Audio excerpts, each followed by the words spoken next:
देख रहे हैं डायरेक्ट एंड इनडायरेक्ट स्पीच, जो हमारे हाई स्कूल और हायर सेकेंडरी वालों के लिए बहुत ही ज़रूरी है और अन्य कंपटीशन एग्ज़ाम के लिए भी बहुत ज़रूरी है। बहुत ही अच्छी क्लास है दोस्तों, देख लीजिएगा आप। इसमें इतने सेंटेंसेस में आपको सभी प्रकार के सेंटेंस मिलेगी। आपको असर्टिव मिलेगा, नेगेटिव मिलेगा, इंट्रोगेटिव मिलेगा। इंट्रोगेटिव दो है ना, एक तो WH फैमिली वाला और एक हेल्पिंग वर्ब वाला, ठीक है। इम्पेरेटिव मिलेगा, ऑप्टेटिव अभी जगह नहीं थी, ऑप्टेटिव भी नेक्स्ट क्लास में मिल जाएगा।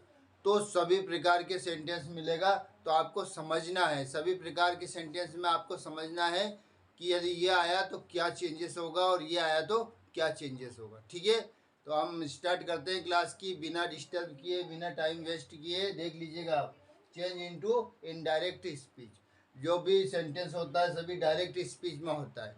ये चीज़ याद रखना है कि जो भी सेंटेंस आता है ना एग्ज़ाम में, वो डायरेक्ट स्पीच में होता है, हमें उन्हें इनडायरेक्ट स्पीच में बदलना होता है, ठीक है ना। तो कैसे बदलते हैं देख लीजिएगा। He says I will go to Agra. हमें बदलने से पहले थोड़ा सा समझना जरूरी है कि इसमें दो स्पीच होते हैं, एक सेंटेंस में दो स्पीच होते हैं। कौन कौन से? Reporting speech and reported speech, ठीक है ना। जो इन्वर्टेड कोमा के बाहर है वो रिपोर्टिंग स्पीच, और जो इन्वर्टेड कोमा के अंदर है वो रिपोर्टेड स्पीच, ठीक है ना। और यदि इसमें जो यूज़ हो रहा है, इसमें जिस वर्ब का यूज़ हो रहा है वो रिपोर्टिंग वर्ब, और इन्वर्टेड कोमा के अंदर वाले में जो यूज़ हो रहा है वो रिपोर्टेड वर्ब होती है, ठीक है ना। तो यदि रिपोर्टिंग स्पीच में जो भी चीज़ होगा उसके आधार पे हम रिपोर्टेड स्पीच पर चेंज करते हैं, ठीक है ना। यदि ये प्रेजेंट या फ्यूचर का होगा तो टेंस चेंज नहीं होगा, प्रोनाउन चेंज होगा। और यदि ये रिपोर्टिंग स्पीच हमारा पास्ट टेंस में होगा तो बहुत सारे बदलाव हो जाते हैं, पूरा सेंटेंस बदल जाता है, ठीक है ना। वो टेंस है तो वो चेंज हो जाएगा, बाकी अदर वर्ड्स हो जाएंगे। प्रोनाउन यदि होगा तो प्रोनाउन भी चेंज हो जाएंगे, ठीक है ना। तो देखते हैं हम आगे। He says I will go to Agra. Reporting speech किस में है? प्रेजेंट टेंस में है। और यदि प्रेजेंट या फ्यूचर में होगा रिपोर्टिंग स्पीच तो रिपोर्टेड स्पीच में कोई बदलाव नहीं होगा, प्रोनाउन चेंज होगा, ठीक है ना। ये चीज़ याद रखना है, प्रोनाउन बदलेगा। और यदि सब्जेक्ट वर्ब ऑब्जेक्ट होगा तो वो बात की बात है, और यहाँ तो सब्जेक्ट और वर्ब है, केवल ऑब्जेक्ट नहीं है। तो जो शेष है ना वो शेष ही रहेगा, ठीक है ना। तो ही सेस देख लीजिएगा, बदलेंगे क्या, देख कर प्रैक्टिकल करके देखेंगे अपन। ऐसे मौखिक बोलेंगे तो कम समझ में आएगा, ठीक है ना। तो ही सेस, अब ही सेस लिख दिया दोस्तों। अब क्या बारी आती है? कि इन्वर्टेड कोमा और कोमा हटाने की बारी आती है, ठीक है ना। तो इसको हम हटा रहे हैं और कोऑर्डिनेटिंग वर्ड जोड़ रहे हैं दैट। क्या जोड़ रहे हैं? दैट। प्रोनाउन बदलेगा। ये तो प्रोनाउन तो सभी प्रकार के, चाहे वो पास्ट में हो, फ्यूचर में हो, प्रेजेंट में हो, किसी में भी हो, प्रोनाउन जरूर बदलेगा। तो ये फर्स्ट पर्सन है आई, तो फर्स्ट पर्सन किसके अनुसार बदलता है आपको बता चुका हूँ मैं। फर्स्ट पर्सन सब्जेक्ट के हिसाब से बदलेगा। किस सब्जेक्ट के? रिपोर्टिंग स्पीच के सब्जेक्ट के अनुसार बदलेगा। तो आई है और इधर ही है, तो वो आई काई में हो जाएगा, ही में हो जाएगा। तो ही सेज दैट ही, ठीक है ना। विल वैसा का वैसे ही रहेगा, बाकी तो कोई चेंजेस नहीं होगा। गो टू आगरा, ठीक है, समझ में आ गया दोस्तों। और इन्वर्टेड कॉमा हट गया, लास्ट में फुल स्टॉप आ गया, ठीक है। क्लियर है आपको, समझ में आ गया। रिपोर्टिंग स्पीच और रिपोर्टेड स्पीच में कौन कौन से होते हैं और कौन सी रिपोर्टिंग वर्ब होती है, कौन सी रिपोर्टेड वर्ब होती है, ये भी समझ में आ गया होगा आपको। तो बस और क्या बदलना है। तो ये अपना रिपोर्टिंग स्पीच प्रेजेंट टेंस का है, तो इधर रिपोर्टेड स्पीच में कोई बदलाव नहीं होगा, प्रोनाउन चेंज होगा। प्रोनाउन तो हर एक सेंटेंस का चेंज होता है, चाहे वो प्रेजेंट में हो, पास्ट में हो, फ्यूचर में हो, उसका कोई कहने की ज़रूरत ही नहीं है, ठीक है ना। आगे बढ़ते हैं हम, पहला सेंटेंस कंप्लीट हुआ। She said to me, she said to me I am tired. उसने मुझसे कहा, किसने? किसी लड़की ने, लड़की ने मतलब उसने मुझसे कहा मैं थक गई हूँ, मैं थक गई हूँ। ठीक है ना। मैं थक गई हूँ क्यों बोला, क्योंकि लड़की ने कहा है, लड़की ने कहा ना, पर मैं थक गई हूँ तो ये तो डायरेक्ट में था, तो हमें इनडायरेक्ट में बोलना है, ठीक है ना। तो सबसे पहले देख लीजिएगा रिपोर्टिंग स्पीच किस में है, पास्ट टेंस में। रिपोर्टिंग स्पीच पास्ट टेंस में है तो क्या होगा, सब्जेक्ट वर्ब ऑब्जेक्ट है, तो ये क्या होगा, सेट का ये बता दीजिए आप।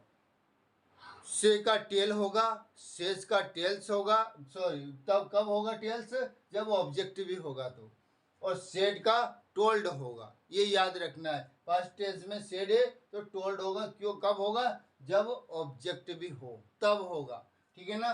तो शी टोल्ड मी, क्या लिखूं मैं, शी टोल्ड मी, ठीक, यहाँ तक समझ में आ गया। अब आता है हमारा कोऑर्डिनेटिंग वर्ड की बारी।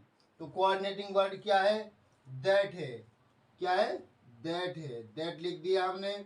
सब्जेक्ट पे आ जाते हैं आई, तो फर्स्ट पर्सन है तो सब्जेक्ट के हिसाब से चेंजेस होगा, तो क्या है subject, she told me that she, अब टेंस चेंज होगा, ये प्रेजेंट कंटिन्यूस का हेल्पिंग वर्ब है तो पास्ट कंटिन्यूस का हेल्पिंग वर्ब हो जाएगी। तो she was tired, she was tired, ये बात याद रखना आप। यदि पास्ट टेंस में हो तो टेंस चेंज हो जाता है, और अगर पास्ट में नहीं हो, प्रेजेंट में हो, फ्यूचर में हो, तो ये चेंज नहीं होगा, केवल प्रोनाउन बदलेगा, पर यहाँ टेंस ही चेंज हो गया। क्यों, क्योंकि पास्ट टेंस में रिपोर्टिंग स्पीच पास्ट टेंस में था तो ये बदल दिया हमने, ठीक है ना। और इन्वर्टेड कॉमा हट गया, वो कॉमा भी हट गया, क्योंकि संयोजक आ गया, दैट कोऑर्डिनेटिंग वर्ड आ गया, तो कंप्लीट हो गया, ठीक है। सेकंड सेंटेंस कंप्लीट हुआ। ये दोनों क्या थे, एसर्टिव सेंटेंस थे, क्या थे, एसर्टिव सेंटेंस। अब आगे देखिए, क्योंकि अपन ने सबका मिक्स लिया है, सभी में एसर्टिव का लिया है और इंट्रोगेटिव का लिया है, और ऐसा, और हाँ इसका इम्पेरेटिव का लिया है, और ऑप्टेटिव का भी लेते हैं हम, पर अभी ऑप्टेटिव का भी लिया है, पर एक्सक्लेमेटरी का भी लेते हैं हम, पर इतना स्पेस नहीं था अपने पास में, इसलिए नहीं लिया है, ठीक है ना। तो इसको क्लीन कर दे, क्या समझ में आ गया आपको, ठीक, यहाँ तक, ठीक ठीक ठीक ठीक है। अभी एक और दिखाई देगा, तो एक और देख लेते हैं। शी, सॉरी हो गया, mother said to Ram, mummy ने राम से कहा, मम्मी ने राम से कहा, what have you studied today, what have you studied today, हमें कुछ नहीं देखना है क्या अर्थ निकल रहा है, क्या अर्थ हो रहा है, हमें केवल देखना है कि ये रिपोर्टिंग स्पीच किस टेंस का सेंटेंस है, तो पास्ट टेंस का है। सबसे पहले तो ये पता चल गया पास्ट टेंस का है, ठीक है। और ये जो ये टेंस का, ये सेंटेंस किसका है, तो ये है इंट्रोगेटिव का है। कौन सा interrogative, WH family, WH family का मेंबर है। तो दोस्तों ये इंट्रोगेटिव सेंटेंस है, पास्ट टेंस का है, तो पास्ट टेंस का है तो ये बदलना है, इसमें सेट की जगह क्या आएगा, देखो इसमें असर्टिव में क्या था, सेट की जगह क्या आया था, टोल्ड आया था, पर इंट्रोगेटिव सेंटेंस में जो सेट है, सेट की जगह आता है आस्क्ड, क्या आता है, आस्क्ड। ये चीज़ याद रखना है, ये इनमें सभी चीज़ समझ में आ जाएगी आपको, हजारों चीज़ समझ में आ जाएगी। तो इंट्रोगेटिव में से, टेल जो भी हैं आस्क्ड लिखना है, जनरली आस्क्ड ही आता है, या आस्क आएगा, प्रेजेंट में होगा तो आस्क से आएगा, आस्क आएगा, पर पास्ट में होगा तो आस्क्ड आएगा, ठीक है ना। तो मदर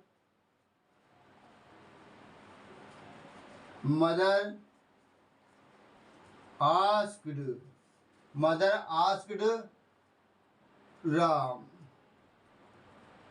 ठीक है। ये कोमा हटा रहे हैं और इन्वर्टेड कोमा भी हटा रहे हैं, पर याद रखना है इंट्रोगेटिव सेंटेंस में कोऑर्डिनेटिंग वर्ड जो चीज़ आया है, जो मेंबर है WH फैमिली का, वही रहता है, और ये पूरा सेंटेंस जो है वो इंट्रोगेटिव से बदल करके एसर्टिव में हो जाता है। किस में हो जाता है, एसर्टिव में हो जाता है। ये चीज़ याद रखना है, बहुत ही ज़रूरी है।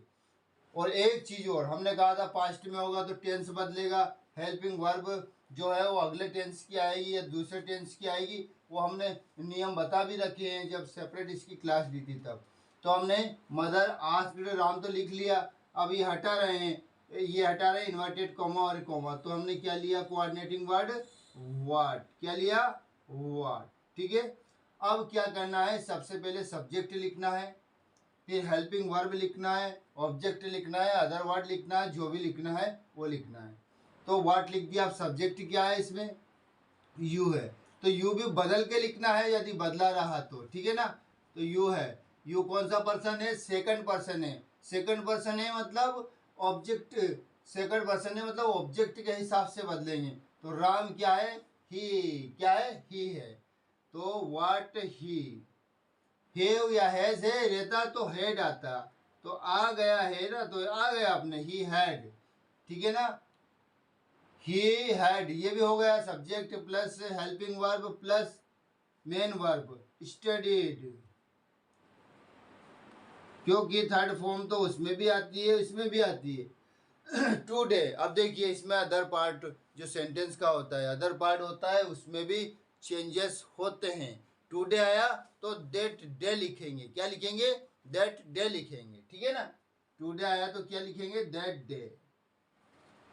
बहुत ही अच्छे इन सेंटेंस में आपको बहुत सारी चीज़ें, और ये असर्टिव इंट्रोगेटिव फॉर्म खत्म हो गया क्योंकि प्रश्नवाचक नहीं लगाया हमने, क्योंकि अब ये प्रश्नवाचक नहीं रहा, ये असर्टिव हो गया, तो फुल स्टॉप लगा दिया हमने, क्या लगा दिया, फुल स्टॉप लगा दिया। ठीक है, समझ में आ गया, अच्छे से आ गया। रिपोर्टिंग स्पीच यदि पास्ट टेंस में होगा, इंट्रोगेटिव मार्क यदि प्रश्नवाचक जो सेंटेंस होगा, तो उसमें जो भी शब्द आया है, वाई, वेयर, वेन, जो भी आया है उसको अपन कंजक्शन मानते हैं, कोऑर्डिनेटिंग शब्द मानते हैं, उसको प्रश्नवाचक नहीं मानते, ठीक है ना। तो उसको कोऑर्डिनेटिंग वर्ड मान लिया और ये असर्टिव में बदल गया और अपना काम कंप्लीट हो गया।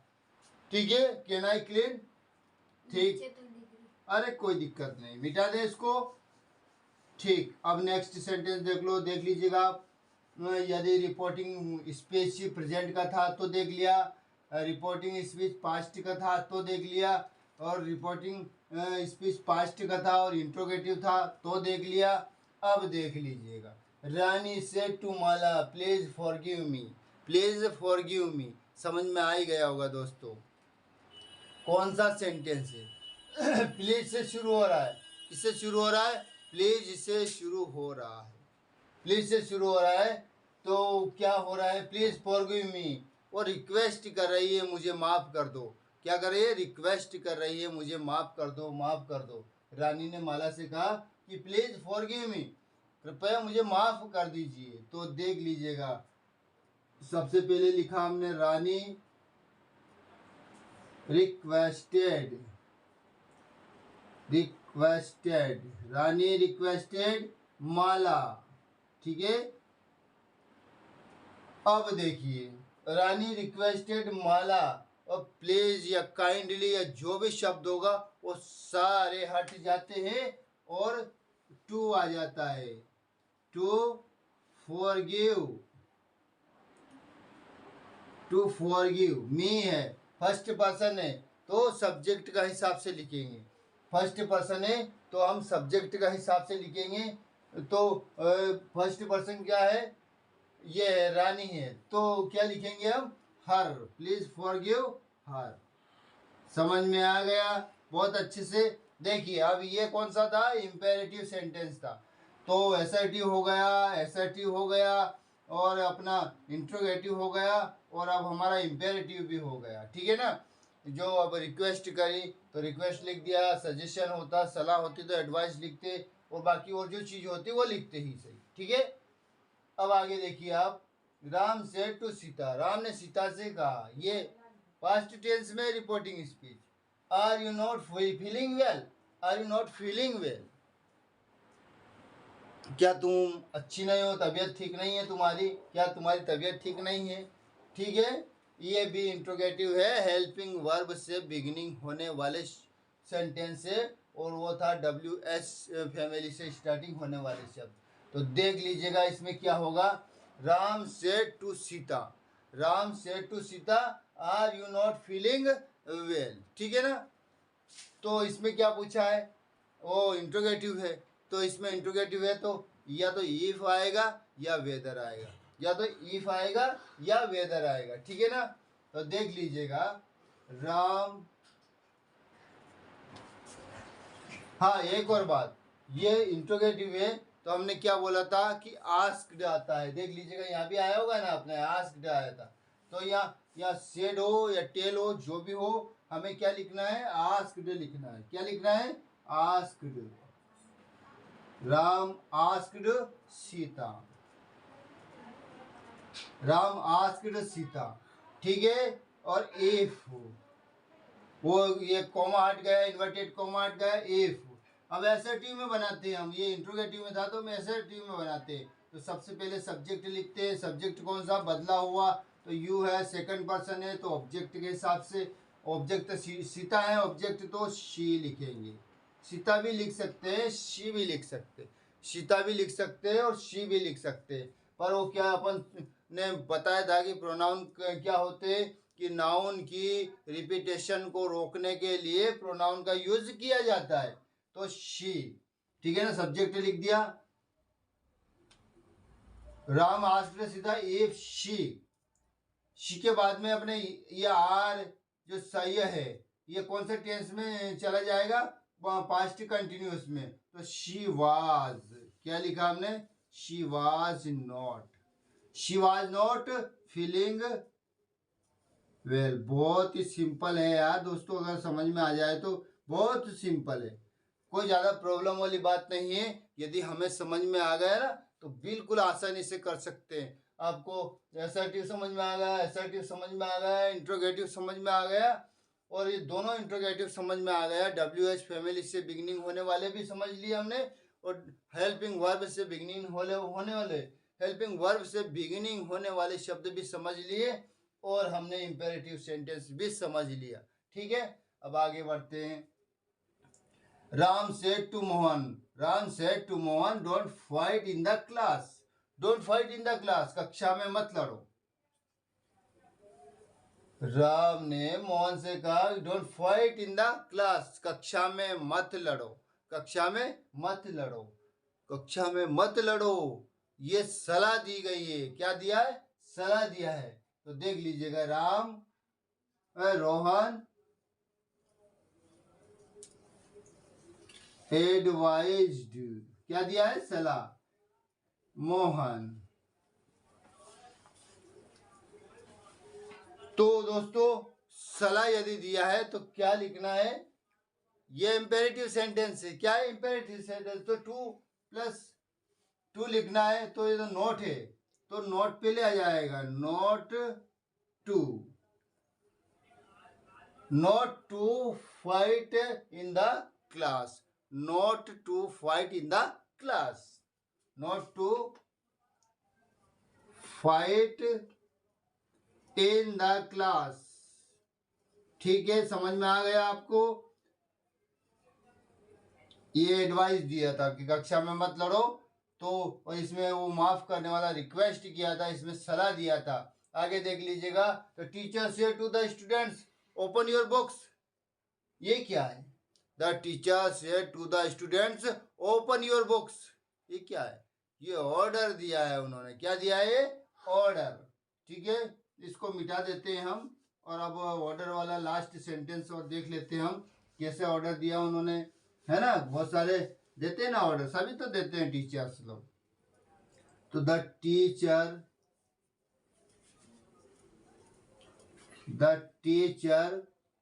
ऑर्डर्ड, क्या दिया है, ऑर्डर है ना, ऑर्डर्ड द स्टूडेंट्स